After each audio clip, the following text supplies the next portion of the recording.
You are the only animal on Earth that leaks salt water out of its face when it feels something. Think about how bizarre that actually is.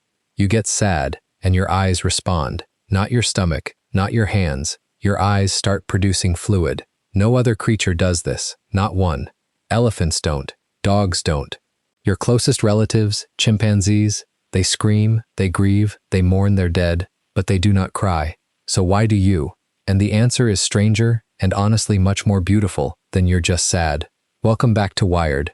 Today, the weirdest thing your body does, and the one you've probably done recently. Because crying makes no sense. From a survival standpoint, it's terrible. It blurs your vision, exactly when you might need to see a threat. It swells your face. It makes noise. If you're hiding from a predator, crying is one of the worst things you could possibly do. Evolution should have deleted this. It's a liability. And yet, here it is, in every single human being, on every continent, for as long as we've existed. Babies do it before they can speak. People do it in every culture on Earth, which means it must be doing something. Something so valuable it was worth the risk. So what is it? First, the fun part. You don't have one kind of tear. You have three.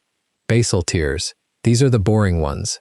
They're on your eyes right now, constantly, a thin film keeping them from drying out. You never notice them. They're the maintenance crew, reflex tears. These fire when something irritates your eye, smoke, dust, wind, and the greatest enemy of all, the onion. When you cut an onion, it releases a chemical that reacts with the moisture on your eye, and your body panics and flushes it out. That's pure plumbing, no feeling involved. And then there's the third kind, and it's this one that makes you strange. Emotional tears. And here's what's genuinely wild. They are chemically different from the other two. Emotional tears contain more protein. They contain stress hormones. They contain a natural painkiller your body produces, which means when you cry from feeling, your body isn't just leaking, it's releasing something. It's flushing stress chemistry out of you. There's a real reason you feel lighter after a good cry. Physically, you got rid of something. But that still doesn't explain the big question. Because if it's just about releasing chemicals, you could do that alone in a dark room. Why does crying show? Why does it run down your face where everyone can see it? And that's where the real answer is. Tears aren't for you, they're for them. Here's the theory that makes the most sense of it. Long ago, before language, your ancestors had a problem. Emotions were invisible. If you were in agony, if you were grieving, if you desperately needed help, how would anyone know? You could scream, sure, but a scream just says danger. A scream brings predators too. Tears solve this. Tears are a signal that says something a scream can't. I am not a threat. I am in pain. I need you. It's completely silent. It doesn't attract predators, and it's almost impossible to fake convincingly. That last part matters enormously, because your face can lie. You can force a smile, you can fake a laugh. Humans do it every day. But tears?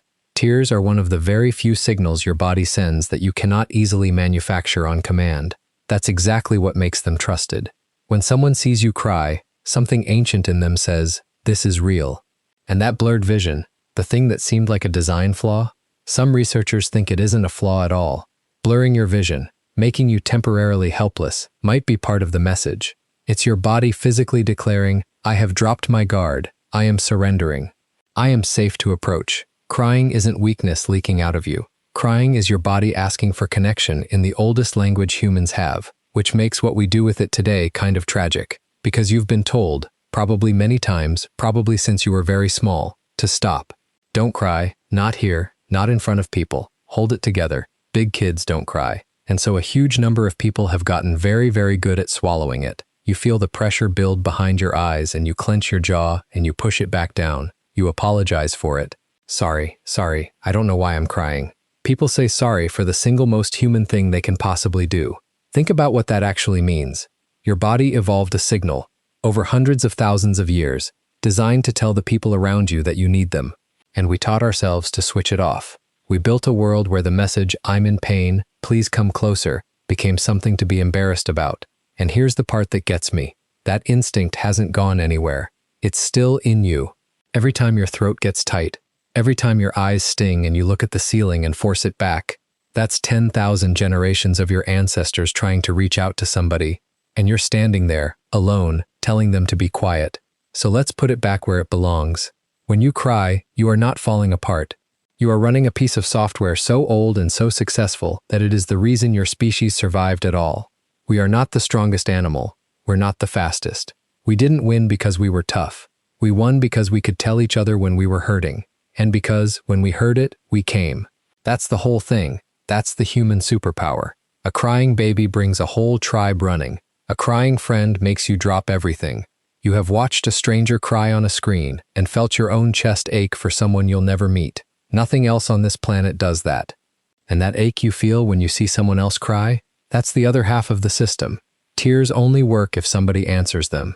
So your ancestors were built to send the signal and to receive it. You are wired to fall apart, and you are wired to catch each other. That is not a weakness in the design. That is the design. So the next time it happens, the next time you're in the car, or the shower, or watching something that shouldn't have hit you that hard, and you feel your eyes go hot, don't apologize. That's not you being weak. That's your body doing the thing it has been perfecting since before we had words. It's reaching out.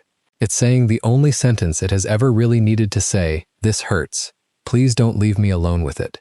And somewhere behind that, 10,000 generations deep, there are people you'll never meet who cried the exact same way, and who were held, who were not left alone. That's the only reason you're here. You come from a long, long line of people who were caught when they fell. So let it come, and when someone else lets it come in front of you, that's not them being weak either. That's them trusting you with the oldest message a human can send.